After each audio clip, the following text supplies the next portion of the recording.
When Dolly Parton finally spoke out, the world fell silent. The queen of country music, always smiling, always shining, revealed the heartbreaking truth she had been hiding for years. Behind the glitter, the laughter, and the timeless voice was a struggle no one saw coming. Fans were left in tears as she opened up about her private health battle, her pain, her fears, and the strength that kept her going when the spotlight faded. What she confessed will break your heart. Dolly Parton's story begins in the Smoky Mountains of Tennessee, a place as rough and beautiful as the songs she would one day sing. She was born in a one-room cabin in 1946, surrounded by the sounds of wind, rain, and her siblings' laughter. There was no electricity, no running water, and barely enough food to go around. But there was music, the kind that came from the heart. Her father, Robert Lee Parton, couldn't read or write, but he could build anything with his hands. He worked hard every day to keep his 12 children fed. Her mother, Avie Lee, sewed scraps of fabric into quilts and clothes, turning poverty into something warm, even proud. Life in those mountains wasn't easy. Winters were cold, and sometimes the family had to huddle under a single blanket to stay warm. In the summer, the kids bathed in icy creeks and wore shoes with holes, if they had shoes at all. But Dolly never complained. She listened to the sounds of the forest, the crickets, the river, the songs of birds, and turned them into music in her mind. She learned early that even in silence there's rhythm, and even in hardship there's beauty. From the time she could talk, she was singing. Her first audience was her family, sitting around the fireplace after long days of work. Her uncles taught her a few chords on the guitar, and before long, that little mountain girl was writing her own songs about love, loss, and the life she saw around her. When she was 9, tragedy struck. Her baby brother, Larry, died just 4 days after he was born. The family couldn't afford a funeral, and the loss left a hole in Dolly's heart that never fully healed. Years later, she said some of her sweetest songs were written as conversations with the brother she barely got to know. At school, other children made fun of her patched-up clothes. She cried about it once, but her mother reminded her that every piece of fabric was sewn with love. That lesson stayed with her forever, and later inspired her iconic song Coat of Many Colors. Through that song, Dolly turned childhood pain into one of the most heartfelt stories ever told in country music. Even as a little girl, Dolly dreamed big. She'd stand on the front porch, look at the mountains, and imagine a world beyond them, a world where her voice could be heard. She didn't dream of fame or fortune. She dreamed of freedom, of lifting her family out of struggle. When she finally left home as a teenager with nothing but a guitar and a cardboard suitcase, her father cried quietly. Her mother hugged her and told her to never forget where she came from, and she never did. No matter how high she climbed, Dolly carried the Smoky Mountains inside her, in her songs, her stories, and her heart. She often says that the mountains made her tough, but they also made her kind. They taught her that true wealth isn't about money or fame. It's about faith, love, and the courage to sing through the hard times. That little cabin in Tennessee didn't just give birth to a singer, it gave birth to a legend whose roots still hum with the spirit of home. When Dolly Parton stepped off that old bus in Nashville, she was just a teenage girl with a guitar, a head full of songs, and a heart that refused to quit. The city didn't exactly roll out the red carpet.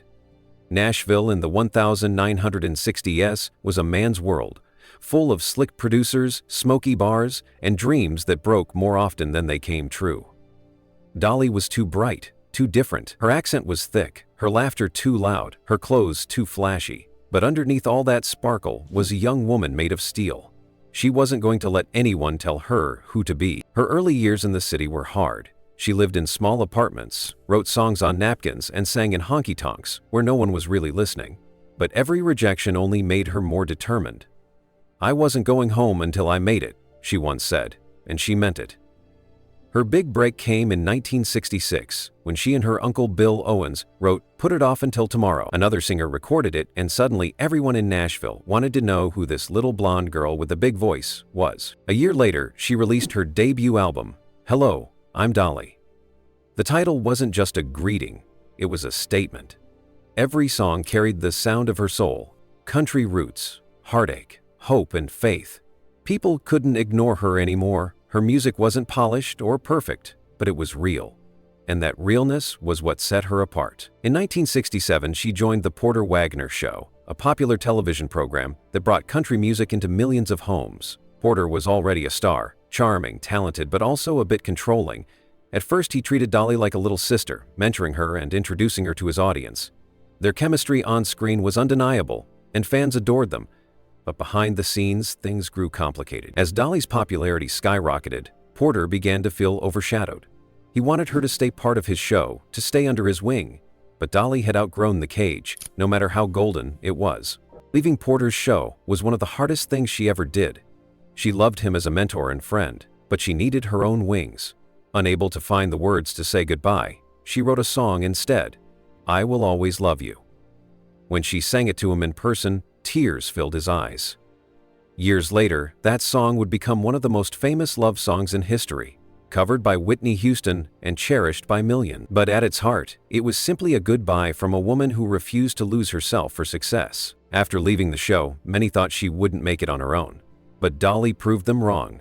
In 1973, she released Jolene, a haunting song about love, jealousy, and insecurity. It became an instant classic and showed the world that Dolly Parton wasn't just a pretty face or a country girl with charm. She was a storyteller, a poet, and a powerhouse. By the mid-1970s, she was unstoppable. She worked tirelessly, touring endlessly, recording nonstop. Her schedule was brutal, long nights, sore throats, and no time for rest. But Dolly never slowed down. "I'd rather wear out than rust out," she joked, and everyone knew she meant it. She was building more than a career.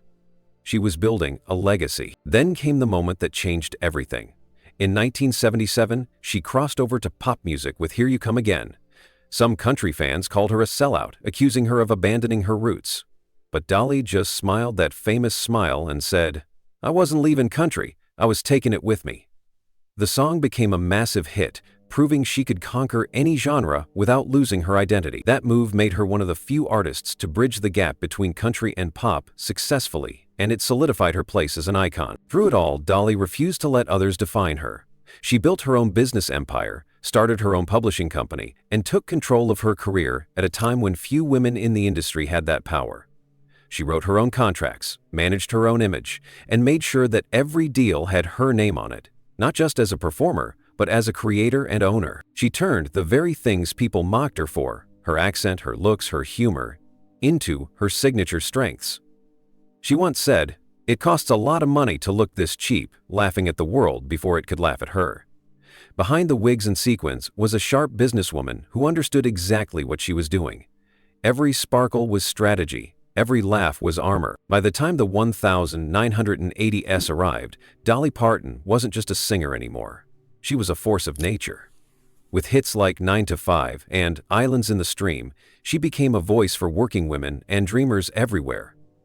Her talent had carried her from a cabin in the mountains to the top of the charts, and she had done it all her way. Behind the bright lights and big hair, Dolly's independence was her true power. She wasn't afraid to fail, to start over, or to walk away when something didn't feel right. She proved that a woman could be kind and tough, glamorous and grounded, humble and powerful, all at once. Her rise to stardom wasn't a fairy tale. It was a fight. One won with heart, grit, and an unshakable belief that no matter what the world expected, she would always be herself.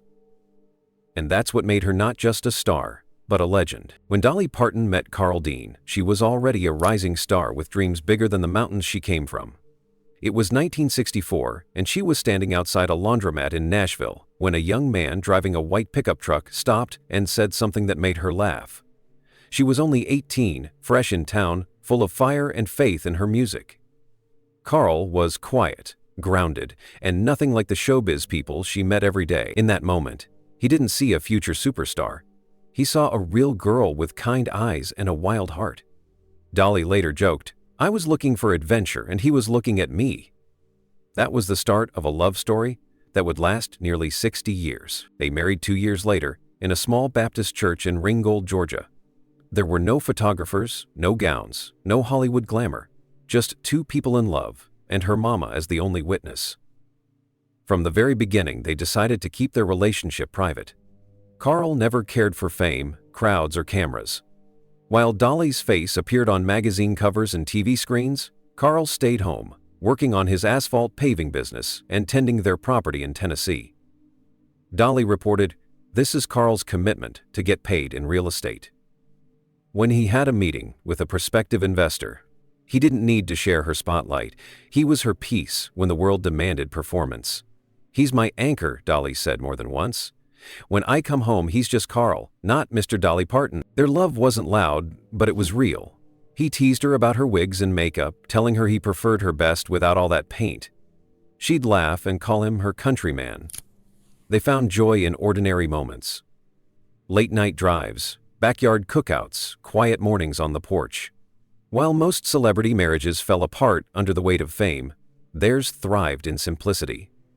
Carl avoided red carpets, and Dolly never forced him into the public eye.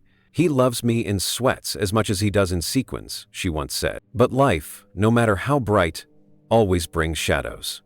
In her 30s, after years of pushing her body to the limit with endless tours and recording sessions, Dolly received heartbreaking news. She would never be able to have children. Doctors diagnosed her with endometriosis, a painful condition that required surgery. The day they told her, she smiled politely, but when she got home, she broke down. She later admitted, "When the doctor left the room, I felt like my heart just stopped." The woman who had dreamed of a big family, who had written lullabies before ever holding a baby, suddenly felt empty. For months, she battled depression. She stopped writing songs for a while and barely left her house. The laughter that had once filled her home grew silent. It was Carl who helped her through it, not with grand gestures, but with quiet patience. He never told her to be strong, he just stayed close. Over time, Dolly began to heal the only way she knew how, through music and giving. She poured her love into the world instead. In 1995, she founded the Imagination Library, a charity that sends free books to children across the globe. "If I couldn't have my own," she said, "I could help raise everyone else's." That decision turned her private grief into a lifelong gift for millions of families. Through the years, Dolly and Carl's bond deepened in ways only time can shape. They celebrated life quietly, road trips in an RV, picnics in the woods, slow dances in their living room. They renewed their vows on their 50th anniversary in 2016, surrounded only by close friends. She wore a sparkling gown and he wore a simple suit. "He looked at me the same way he did the day we met," she said afterward, her eyes misty. "That's when I knew. This love really was forever." Then in 2025, forever finally came calling. Carl passed away peacefully at their home in Nashville after a long illness. Dolly stayed by his side until the end, holding his hand and whispering the same words she had written for him decades ago. "I will always love you." After the funeral, she said the house felt unbearably quiet. She still found herself setting 2 coffee cups out of habit, still turning to share a joke, only to remember he wasn't there. "It feels like half of me went with him," she confessed softly. And yet, even in her grief, she carried him with her. She said that love doesn't end when a person dies. It just changes form. "Love is like a song that never really ends," she explained. "It just moves into another key." She found comfort in writing again, filling notebooks with lyrics about memory, faith, and reunion. Some mornings, she'd walk to the small chapel on her property, sit in the front pew, and sing softly to him. Not for the world, not for the charts, just for Carl. Their marriage became something larger than romance. It became a testament to loyalty, patience, and faith. In an industry filled with noise and flash, their love was quiet but unbreakable. Dolly often says that her greatest success wasn't her music or fame. It was finding someone who loved her for the person beneath the wigs and rhinestones. And that love, even in loss, remains her truest song. Today, when Dolly looks back on her life, she doesn't talk about the money, the awards, or the records. She talks about Carl's laughter, her mother's hands, her siblings' voices, and the peace she found at home. She once said, "I'll see him again one day. Until then, I'll keep singing for both of us." And maybe that's the most beautiful part of her story. Not that she found love, but that she kept it, cherished it, and turned it into music that will never fade. In the autumn of 2025, the world that had always known Dolly Parton as unstoppable, the glittering queen of country music, the woman who never seemed to age or slow down, suddenly held its breath. News broke that Dolly had postponed her Las Vegas residency due to what her team called unexpected health challenges. For a woman who had performed through exhaustion, pain, and loss, It was shocking to hear she was finally stepping back. Fans began to worry. Rumors swirled online, and her name filled headlines around the world. For decades, Dolly had seemed untouchable. Her smile never faded, her energy never dimmed, and her laugh could fill a stadium. So when her sister Stella posted a heartfelt message asking fans to pray for Dolly because she hadn't been feeling her best, the internet exploded with fear. Within hours, Pray for Dolly was trending globally. Millions of people who grew up with her songs, who saw her as a symbol of strength, kindness, and hope, were suddenly faced with the reminder that even legends are human. The truth, as Dolly later explained, was less dramatic, but no less serious. She had been battling complications from kidney stones and a painful infection that had forced her to rest for the first time in years. In her typical Dolly fashion, she tried to laugh it off, posting a short video message to fans, with her signature sparkle still shining through. "I ain't dead yet, honey," she said, flashing that famous grin. "But the good Lord and my doctor both told me to sit my little butt down for a while, and I'm finally listening." Behind that smile, though, was a woman who had been pushing her body far beyond its limits. Friends close to her admitted that, since Carl's passing earlier that year, Dolly had thrown herself into work as a way to cope. She kept writing, kept recording, and kept giving. To fans, to charities, to everyone but herself. "I just didn't want to stop," she said later. When you've lived your whole life in motion, stillness can feel like sadness. But her body had other plans. The pain started as a dull ache, then became sharp enough to wake her at night. By the time she sought medical help, the doctors told her she needed to slow down immediately or risk long-term damage. It wasn't just the physical strain that hit her. The emotional weight of losing her lifelong partner had already left cracks in her spirit. Now, being told she couldn't perform, the one thing that had always kept her going, felt like another kind of loss. For weeks, she stayed out of the spotlight completely, retreating to her home in Nashville and her quiet ranch in the Smoky Mountains. There, surrounded by the hills that had shaped her, Dolly began to rediscover something she had lost in all the chaos: rest. Her mornings became slower, gentler. She would wake before sunrise, pour 2 cups of coffee out of habit, and take one outside with her. "Old habits die hard," she said softly, referring to the cup she still poured for Carl. She'd sit on the porch and watch the sky turn pink, listening to the birds sing like they used to when she was a girl in the mountains. In that stillness, she began to heal, not just her body, but her heart. When she felt strong enough, she invited a small film crew to her home to record a message for her fans. Sitting by the fireplace, her voice softer but still full of warmth, she spoke openly about her health for the first time. "I guess I thought I could outrun time," she said with a little laugh. "Turns out, time's got longer legs than I do."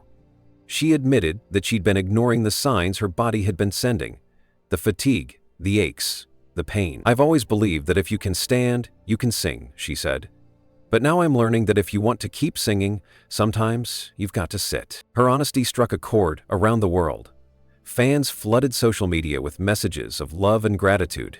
They weren't just worried anymore, they were thankful. Thankful that she was still here, still sharing her light. Dolly responded in the only way she knew how, with humor and humility. "I've got more steel in me now than my old tour bus," she joked after her minor surgery. "I might be a little slower, but I still shine." Even as she recovered, she never lost her creative spark. On good days, she would head to her small home studio, surrounded by photographs of her parents, siblings, and Carl. There she wrote songs that were more personal than ever. Songs about aging, grace, and gratitude. She called them her quiet songs, written not for fame, but for peace. "I'm not trying to make hits anymore," she told People magazine. "I'm trying to make healing." Her health scare reminded everyone, including herself, that even the strongest souls need care. She began eating better, doing light yoga, and spending more time in prayer. She joked that she was learning to love vegetables, though she'd still sneak in her favorite Southern cooking on Sundays. "The Lord might forgive me for a biscuit or two," she said with a wink. By early 2026, Dolly had started appearing in public again. Not on huge stages, but at charity events, church gatherings, and small community shows. Her voice, though gentler, carried a new depth. "It trembles a little more," she admitted, "but maybe that's just God's way of keeping me humble." Her fans didn't mind. In fact, they loved her even more for it. Every note felt like a gift. Every smile a reminder that resilience doesn't mean never falling. It means getting up again, over and over. Dolly's openness about her health became one of the most inspiring chapters of her life. She showed that vulnerability isn't weakness, it's courage. "I've spent my whole life trying to lift people up," she said during a recent interview. "Now, I guess it's their turn to lift me a little, and I'm mighty grateful." As she continues to recover, she spends her days writing, reading, and reflecting. Her home has become a sanctuary filled with the things and memories that matter most. Photos of her family, letters from fans, and the laughter of visiting nieces and nephews. Some nights, she sits by the piano and plays softly, her voice whispering into the stillness. "I don't sing as loud as I used to," she says, "but I sing just as true." Through pain, through loss, through the quiet trials of age, Dolly Parton remains what she's always been. A light. Not untouchable, not immortal, but real. Her spirit endures not because she's never fallen, but because she's always found a way to rise again. Smiling, shining, and singing her truth. "I'm not afraid of dying," she told a friend recently. "I just don't want to leave before I finish my song." And for now, the world can rest easy knowing that Dolly Parton, the heart of country music, the voice of faith and fire, is still writing, still fighting, and still singing.